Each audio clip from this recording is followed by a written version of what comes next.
人生はそう生きるもの。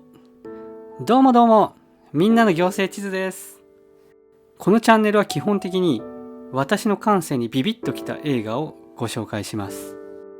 人生に絶望しきったマイナス思考の私がビビッとくるのは当然ながらネガティブな内容です。ネガティブすぎてかえってテンション上がってくるぐらいの映画です。私は前向きな言葉よりむしろ悲観的で後ろ向きな言葉にたびたび勇気づけられてきました。私のように人間関係が鬱陶しい、飲み会が苦痛、生きてる意味がわからない、何にもする気が起きない、そんな人生に嫌気がさした人向けのチャンネルです。そんなわけで今回ご紹介する作品は2023年公開の伝記映画オッペンハイマーです。皆さんはオッペンハイマーと聞いて何を連想しますでしょうか。そこで理論物理学者と即座に答えた人、あなたは賢いですね。私なんか普通に化粧品会社かなぐらいに思ってましたから、これが無知です。その程度の認識です。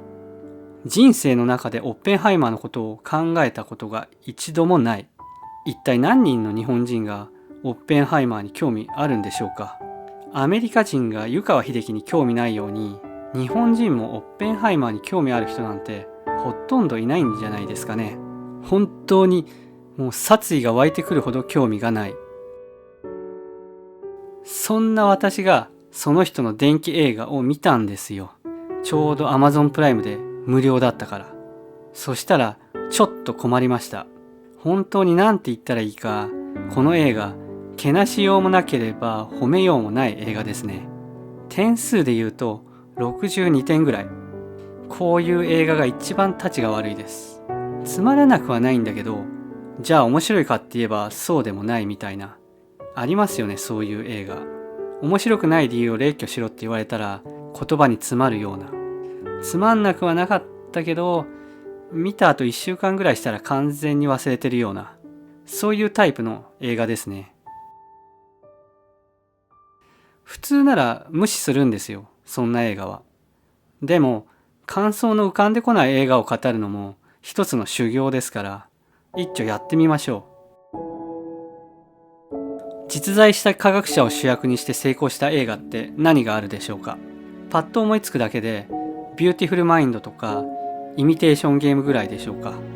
アカデミズムものは難しいですよ。ただでさえ地味ですから、絵的にも。同じ科学者でもバックトゥザフューチャーのドクみたいにタイムマシン作るんなら別ですが。ただ冒頭は好きなんですよ。手先が不器用なオッペンハイマーが実験物理学のイギリスで全く評価されずにお荷物扱いされ、周囲から空気のように扱われた過去の記憶のシーン。あの冒頭はちょっといいです。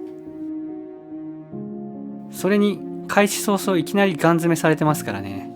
戦後10年近く経った原子力委員会の聴聞会で、今になって原爆製造の責任をなすりつけられようとしてる。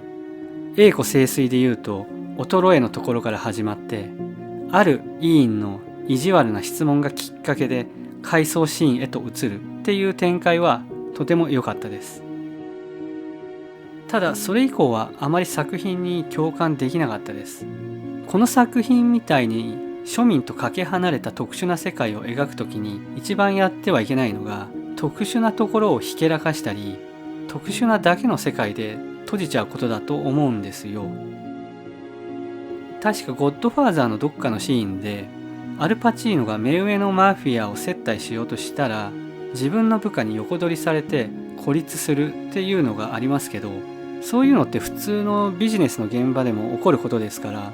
だからマフィアっていう特殊な世界が舞台でも、わかるかもってなるんですよね。